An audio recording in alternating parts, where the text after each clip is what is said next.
রাহুল গান্ধীজি প্রধানমন্ত্রী হয়েছেন, কিন্তু ভোট চুরি করে রাহুল গান্ধীজিকে প্রধানমন্ত্রী না করে এলপি করে দিয়েছেন। ফেসে গেছেন, নরেন্দ্র মোদীর বুকে ধক ধক করছে।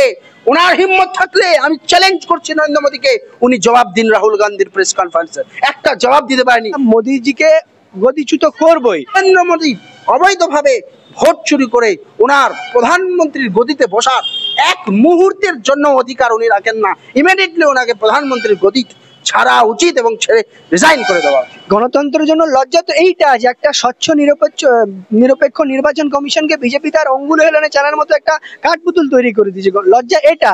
আর অনুরাগ ঠাকুর তো একদিকে বলছিল না যে দেশকে গাদ্দারো গলি মারো সব বলছিল, সে আবার গিয়ে তো আফ্রিদির সাথে খেলা দেখছে। তো লজ্জা তো তাদের, তারা নির্লজ্জ কান কাটা বলেই আজকে কথা বলতে পারছে। এতগুলো তথ্য শোনার পর যদি যাদের বিন্দু মাত্র লজ্জা থাকবে তারা কিন্তু কোনো কথা বলতো না, কিন্তু এরা বলছে, উত্তর এখনো দিচ্ছে। তার মানে হচ্ছে এরা একেবারে কান কাটা বেহায়া। সুপ্রিম কোর্টেরও কন্ট্রোল করার চেষ্টা করছে নরেন্দ্র মোদী। তো এখন জনতায় আন্দোলন করতে হবে।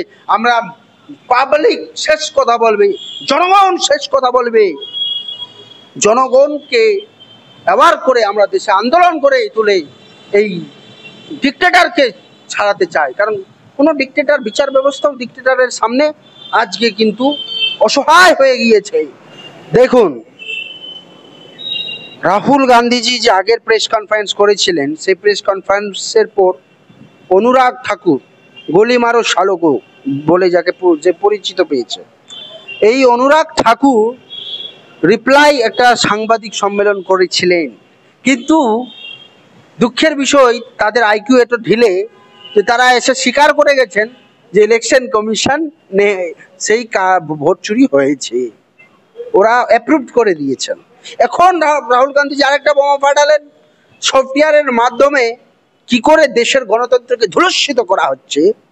আজকে বলুন তো, আমি সাধারণ মানুষ আপনার দর্শকদেরকে বলছি, যদি আপনার ভোটের অধিকার না থাকে, নেতারা যদি মনে করে ভোটাম তিনলে ওরা ভোট পেয়ে যাবে, সফটওয়্যারের মাধ্যমে এআই আর্টিফিশিয়াল ইন্টেলিজেন্স ইউজ করে ভোট পেয়ে যাবে, পাবলিকের কোনো গুরুত্বই থাকবে, পাবলিকের কাছে গুরুত্ব থাকবে। ভোটের সময় আসলে তো নেতারা আসে, তখন নেতারা আপনাকে গুরুত্ব দিবে না, তারা নিজের যা চাইবে সেটাই করবে। নরেন্দ্র মোদী চায় আদানি আম্বানিকে সবকিছু বিক্রি করে দিতে। 1050 একর জমি নরেন্দ্র মোদী আদানিকে 1 টাকার বিনিময়ে দিয়েছে। গুজরাটে হাজার হাজার একর জমি নরেন্দ্র মোদী আদানিকে মুখ্যমন্ত্রী থাকায় অবস্থায় দিয়েছে। দেশের সম্পদগুলো বিক্রি করে দিচ্ছে, ইথেনল মিশিয়ে দিয়ে পেট্রোল E20 পেট্রোল চালাচ্ছে। গাড়িগুলো খারাপ হবে কিন্তু দাম কমছে না, তার জিনিস কম, সেটা কম টাকায় পাওয়া যাচ্ছে কিন্তু ওটা দাম কমছে না, সাধারণ মানুষকে শেষ করে দিচ্ছে। দেশের সম্পদগুলো একের পর এক বিক্রি করে দিচ্ছে। আপনি দেখবেন নীতিন গডকরির ফ্যাক্টরি তৈরি করার জন্য, বানানোর জন্য, তার কোম্পানিতে যেন লাভ হয়, তো দেশের মানুষের গাড়িগুলো খারাপ করে দেওয়ার প্রচেষ্টা চলছে, কিন্তু মানুষকে রেহাই দেওয়া হচ্ছে না। বরং শুনছি 5 টাকা ডিজেল পেট্রোলের দাম বাড়ানোর কথা চলছে।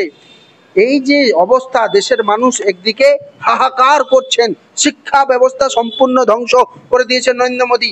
একটা প্রতিশ্রুতি মানুষের পালন করেনি, বলেছিলেন বছরে 2 কোটি নকরি দেবো, বলছে পকোড়া শিল্প করো।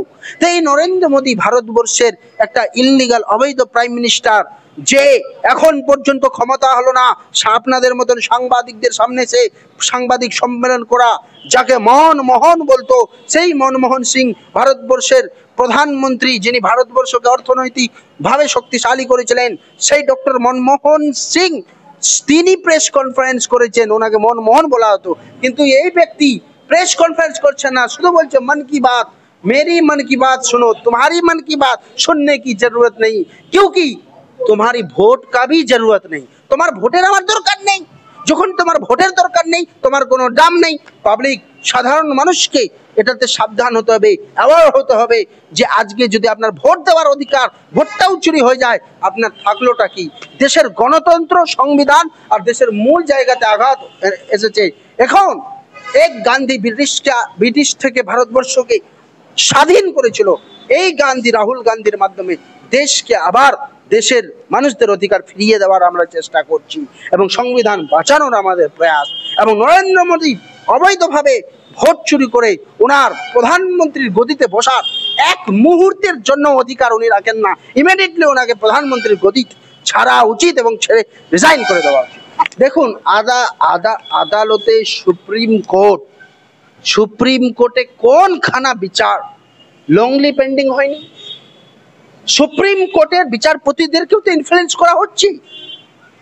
যদি ইনফ্লুয়েন্স না হতো, আমি বলছি না, সুপ্রিম কোর্টের তাবড় আইনজীবী সিনিয়র অ্যাডভোকেট কপিল সিব্বলজি বলছেন, আপনার দুষ্যন্ত দবে উনি তো একালিতেই ছেড়ে দিলেন।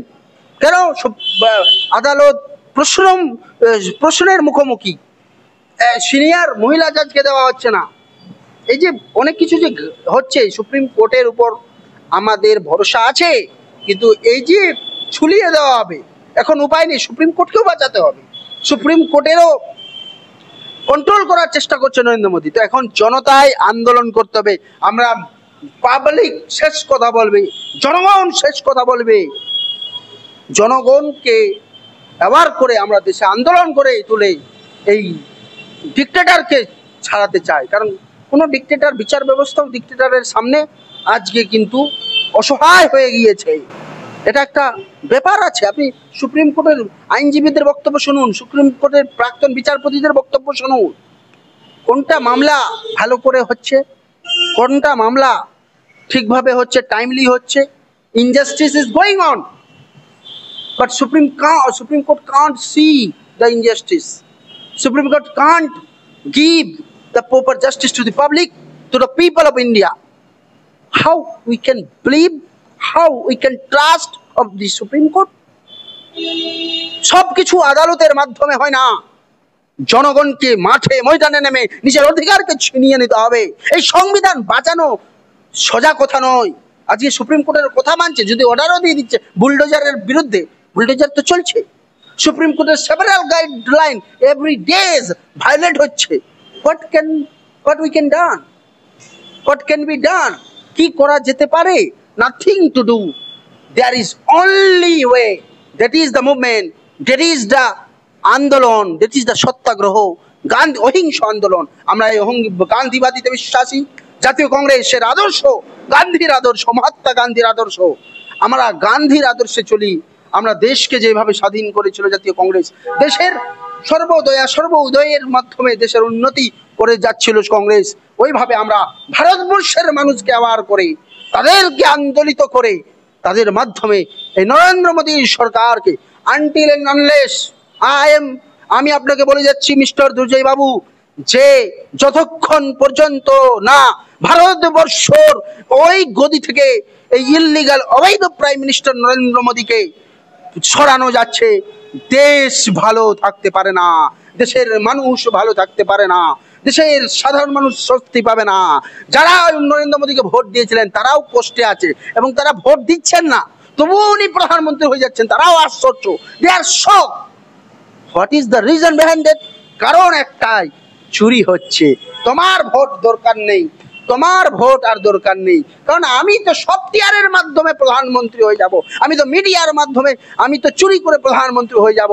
তাহলে রেলিভেন্সি অফ দি পিপল কি থাকবে, মানুষের গুরুত্ব কি থাকবে, এটা আপনি বলুন। এই জন্য আমাদেরকে আন্দোলনের দিকে যেতে হবে। আমাদেরকে এই নরেন্দ্র মোদীকে সরাতে গেলে জন আন্দোলন করতে হবে। আপনারা কংগ্রেসের আইনজীবীরা শক্তিশালী একটা ফ্রন্ট আমরা জানি। দেশের আইনজীবীদের মধ্যে তাবড় আইনজীবীরা কংগ্রেস করেন, কংগ্রেসের বিভিন্ন পদে ছিলেন, সাংসদ হয়েছেন, রাজ্যসভায় গেছেন। সেই কংগ্রেস বলছে আদালতের উপর বিশ্বাস নেই, আমরা জন আন্দোলনের উপর বিশ্বাস রাখছি। আপনি বলছেন, এবার প্রশ্ন হচ্ছে, যখন নির্বাচনী বন্ড এসেছিল, যখন নির্বাচনী বন্ড বাতিল হয়েছিল, তখন আপনারা সর্বোচ্চ আদালতের প্রশংসা করেছেন।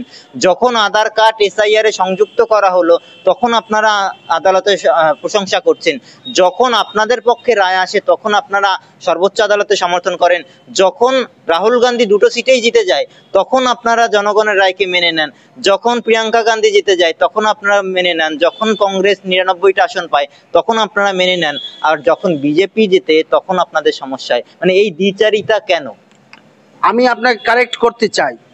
সর্বপ্রথম, যে কংগ্রেস আদালতে বিশ্বাস করে না, এইটা জাতীয় কংগ্রেসের আদর্শ হতে পারে না। কংগ্রেস দেশের সংবিধানকে মানে, দেশের সংবিধানকে বিশ্বাস করে। এবং দেশের সংবিধান জুডিশিয়ারি সিস্টেম দিয়েছে, এক্সিকিউটিভ আলাদা করেছে, সেপারেশন অফ পাওয়ার করেছে, আপনার ফান্ডামেন্টাল রাইট দিয়েছে, একটা basic structure of the constitution দিয়েছে। কিন্তু আমি আদালতে আমাদের বিশ্বাস আছে, সংবিধানে বিশ্বাস আছে, কিন্তু আদালতে যেইভাবে ইনফ্লুয়েন্স করা হচ্ছে সেখানে আমাদের প্রশ্ন, সেখানে আমাদের জিজ্ঞাসা। আর আপনি বলছেন আমরা সাংসদ হয়ে যাচ্ছি, সেখানে আমরা অবজেকশন করছি না, আমরা কর্ণাটক বিভিন্ন জায়গায় সরকার করে দিচ্ছি। আপনাকে বলি, মানুষ যদি সব জায়গায় নরেন্দ্র মোদী দখল করে নেই, এই কম্পিউটারের মধ্যে সব যদি সরকার করে নেই, সবাইকে মানুষ হাস্যকর হয়ে যাবে, এক কমপ্লিটলি এটা মানুষ ইন্টারন্যাশনাল এটা ব্যাপার হয়ে যাবে যে নরেন্দ্র মোদী চুরিই করছে, ডেমোক্রেসি কমপ্লিটলি শেষ। ওই জন্য নরেন্দ্র মোদী চেষ্টা করে কিছু কিছু জায়গায়, ঠিক আছে দিতে হয় দিয়ে দাও, যাতে করে আমার উপর প্রশ্ন চিহ্ন না আসে। কিন্তু যেখানে ভাইটাল দরকার হবে, ছত্তিশগড় দরকার হয়েছিল জঙ্গলের, আদানিকে দিতে হবে, হাম দো হামারে দো, অর্থাৎ আমি আর অমিত শাহ আমার দুটো, আদানি আম্বানি, এই দুটোকে যখন আমাকে দিতে হবে, তখন ছত্তিশগড়ে সরকার চলে আসলো। সবাই জানছিল ছত্তিশগড়ে সরকার করছে কংগ্রেসের, আর ঘটনা ঘটছে, জিতছে কে? বিজেপি। আমি নিজে ছত্তিশগড়ে ছিলাম, ছত্তিশগড়ের আইসিসির ইসে গিয়েছিলাম, গিয়ে দেখি মানুষ কংগ্রেসের প্রতি আকৃষ্ট। কি করে বিজেপি ভোট পেল? এর মানে যেখানে দরকার নেই ওখানে দিয়ে দাও, কিছু কিছু তো দিতে হবে, আর যেখানে দরকার আছে, আমরা বলছি না তো আমরা জিতে গেছি বলে আমাদের সব কিছু না। নরেন্দ্র মোদীর এই ভোট চুরি রহস্য নয়, এটা এখন প্রমাণ হয়ে গেছে, যার উত্তর নরেন্দ্র মোদী দিতে পারেনি। যদি উনি সৎ থাকতেন, ওনার মধ্যে যদি গুর্দা থাকতো, আপনাকে আমি বারবার চোর বলবো, আপনি ডিফেমেশন করবেন তো?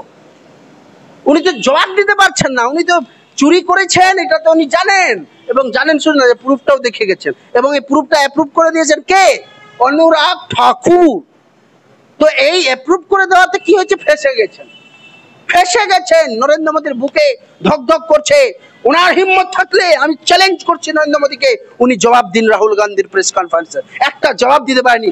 আর ইলেকশন কমিশনকে দিয়ে যেটা জবাব দেওয়া করিয়েছিল, ইলেকশন কমিশনের যে মেরে মা বহনों का ফটো দে, মানে এত ইররিলেভেন্ট, যেটা মিম হচ্ছে সোশ্যাল মিডিয়ায়, যে এত ইররিলেভেন্ট কোয়েশ্চেন করেছে ইলেকশন কমিশন। এর মানে এই ইলেকশন কমিশনের সঙ্গে আঘাত করে এই সেপারেশন পাওয়ারকে ধ্বংস করতে চায় মোদি। চায় জুডিশিয়ারিকে কন্ট্রোল করতে।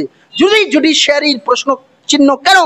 কারণটা এই জন্য, আমি জুডিশিয়ারি বলছি, ট্রাস্ট আমাদের সংবিধানের প্রতি আছে, এই জন্য জুডিশিয়ারির প্রতি আমাদের ট্রাস্ট আছে। কিন্তু জুডিশিয়ারি কিছু বিচারককে, কিছু বিচারপতিদেরকে তো ইনফ্লুয়েন্স করছে। আমাদের DY চন্দ্রচূড় কি বলেছিলেন? मैं राय दिया था, किसका? राम मंदिर का जो राय दिया था, ये राय मुझे भगवान ने बोला, मुझे सब मेरे पास एक आया। এত মিথ্যেবাদী আমি বাপের জন্মে দেখিনি। মোদি যেমন জুমলা ফেকে, আমি নন বায়োলজিক্যাল, আমার তো জন্ম, কবি কবি मैं सोचता हूँ मेरा तो माँ सोचता नहीं, मुझे ने भगवान ने भेजा। এরা নিজেদের অবতার বলতে চায়, এরা সনাতন ধর্মের, এরা অপমান করছে সনাতন ধর্মের ঈশ্বরের ধারণা। গিয়ে দেখুন সনাতন ধর্মের ঈশ্বরের বন্দনা দেখুন, ধারণা দেখুন। এই ধারণাকে শেষ করে নিজেকে ঈশ্বরের দূত প্রমাণিত করতে চায়, নিজেকে ঈশ্বরের সমকক্ষ নিয়ে যেতে চায়। এই ধরনের ভণ্ড লোক, এরা জবাব দিতে পারছে না কেন? এটা আমার প্রশ্ন। আমরা দ্বিচারিতা করছি না, আমরা বলছি সব জায়গায় এটা মানুষকে জাগতে হবে, নালে হবে না। আপনারা বলছেন যে নির্বাচন কমিশন মানে চুরি করে বিজেপিকে ভোটে জেতাতে সাহায্য করেছে। নির্বাচন কমিশন যদি খারাপ হয়, সেই নির্বাচন কমিশনেই তো ভোটটা লড়িয়েছে রাহুল গান্ধী, যেখানে নির্বাচনে দাঁড়িয়েছেন সেখানেও নির্বাচন কমিশন ছিল, যেখানে বেনারসে যখন প্রধানমন্ত্রী দাঁড়িয়েছেন সেখানেও ওই একই নির্বাচন কমিশন কাজ করেছে। তাহলে প্রধানমন্ত্রী যদি অবৈধ হয়, যদি চুরি করে প্রধানমন্ত্রী হয়, তাহলে LOP যিনি আছেন তিনিও অবৈধভাবে রয়েছেন, কারণ একই নির্বাচন কমিশন নির্বাচন করিয়েছে। এই হচ্ছে আমার প্রথম প্রশ্ন। আর একটা প্রশ্ন হচ্ছে, আপনারা কি জন আন্দোলনের কথা বলছেন, তাহলে কি কোথাও গিয়ে আপনারা নেপাল আর বাংলাদেশ থেকে শিখেছেন কিছু, যে নেপাল আর বাংলাদেশে যা হয়েছে আমরা ভারতেও সেটা করব? দুটো আপনি কোশ্চেন করেছেন, আমি জবাব দিতে চাইছি। রাহুল গান্ধীজি LOP হয়েছেন নয়, প্রশ্ন আপনার ভুল। রাহুল গান্ধীজি প্রধানমন্ত্রী হয়েছেন, কিন্তু ভোট চুরি করে রাহুল গান্ধীজিকে প্রধানমন্ত্রী না করে এলপি করে দিয়েছে না, ভোটটা কেটে দিল। এই তো